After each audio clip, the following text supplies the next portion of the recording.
Hello everyone. Last class में हमने ये देखा कि जो फूड हमने माउथ में मुंह में अपने चबाया, वो फूड हमारे मुंह में ही बोलस में कन्वर्ट हो गया।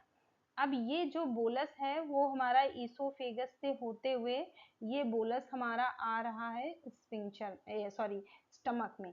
ये क्या है? ये है हमारा स्टमक, ये है हमारा स्टमक, ये है हमारा ईसोफेगस। तो ये कब है? जब ये जो ईसोफेगस है वो नॉर्मल फंक्शन कर रही है। ईसोफेगस में जो पेरिस्टालिसिस मूवमेंट होती है जिसकी वजह से ये बोलस नीचे की तरफ पुश किया जाता है, वो नॉर्मल है। और जो ये ईसोफेगस और स्टमक के ये जॉइंट पे जो ये वॉल्व है, लोअर ईसोफेजल स्फिंक्टर बोलते हैं जिसको, ये भी नॉर्मली फंक्शन कर रहा है, तब हमारी ये कंडीशन होगी। अब क्या होगा अगर ये नॉर्मल फंक्शन ना करें, ये पेरिस्टालिसिस मूवमेंट नॉर्मल ना हो, या जो ये स्फिंक्टर है वो उसमें कोई एबनॉर्मलिटी आ जाए, तो क्या होगा?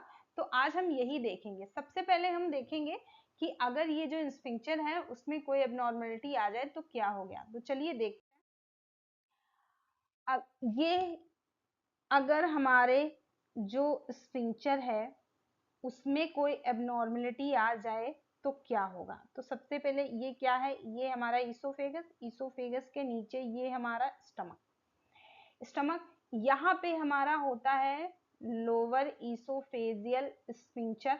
ठीक, अगर सपोज ये स्फिंक्टर जो है वो लूज हो जाए, क्या हो जाए? लूज हो जाए, इसकी जो मसल्स हैं वो लूज हो जाए, तो इस कंडीशन को बोलते हैं जर्ड, या फिर गैस्ट्रो गैस्ट्रो ईसोफेजियल डिसऑर्डर। इस कंडीशन में क्या होता है कि जो फूड हमने खाया और बोलस में कन्वर्ट होगा, वो बोलस हमारा स्टमक में तो आ गया, ये हमारा क्या है? ये बोलस है हमारा, ये स्टमक में तो आ गया, लेकिन क्योंकि अब ये स्फिंक्टर है, इसकी मसल्स लूज हो चुकी हैं, तो ये सही से क्लोज ही नहीं होगा। ठीक, क्लोज नहीं होगा। तो स्टमक में जो ये एसिड भरा रहता है, स्टमक में जो एसिड भरा रहता है वो क्या होगा? ये एसिड जो है ये वापस जाने लगेगा ईसोफेगस में। ठीक, ये एसिड जो है वो रिफ्लक्स करने लगेगा ईसोफेगस में। ठीक, तो इसको एसिड रिफ्लक्स भी बोलते हैं, क्योंकि स्टमक एसिड वापस जा रहा है ईसोफेगस में,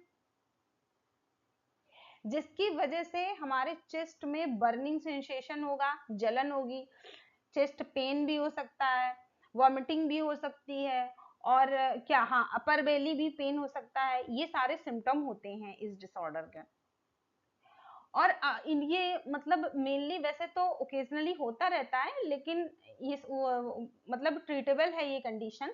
बट अगर ये 2 हफ्ते से ज्यादा हो जाती है तो ये क्रोनिक कंडीशन हो जाती है, तब इसको जो है जर्ड बोला जाता है। तब इसको डायग्नोस करते हैं डॉक्टर और फिर उसको जर्ड बोलते हैं। ठीक, तो इसको हार्टबर्न डिजीज या जर्ड या एसिड रिफ्लक्स, ठीक, इस नाम से जानते हैं। दूसरा जो हमारा डिसऑर्डर है वो है हमारा ईसोफेजियल जो मूवमेंट होती है, पेरिस्टालिसिस मूवमेंट, उसमें क्या होता है, उसका डिसऑर्डर है। इसको बोलते हैं एक्लेशिया। क्या बोलते हैं इसको? इसको बोलते हैं एक्लेशिया। इसमें क्या होता है कि जो ये ईसोफेगस है, ये जो ईसोफेगस है, इसमें पेरिस्टालिसिस जो मूवमेंट होती है वो ही रुक जाती है। ठीक, जिसकी वजह से जो बोलस है, जो ये बोलस है, ये बोलस है, ये स्टमक में नहीं जा पाता है, स्टमक में नहीं जा पाता है, और ये यहीं ईसोफेगस में इकट्ठा होने लगता है, ये यहीं पे इकट्ठा होने लगता है। ठीक, और यहीं पे ये सड़ने लगता है, सड़ने लगता है, या ये मुंह से वापस आने लगता है। तो ये होता है, इस कंडीशन में ये होता है। ये बहुत ही रेयर कंडीशन है।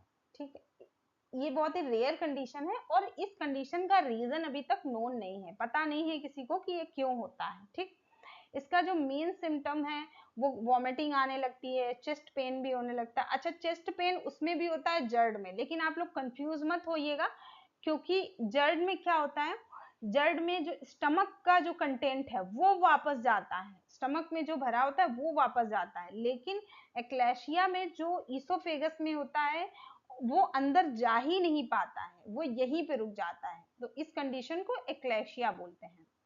तो ये हो गई हमारी जो दो कंडीशन हो गई हमारी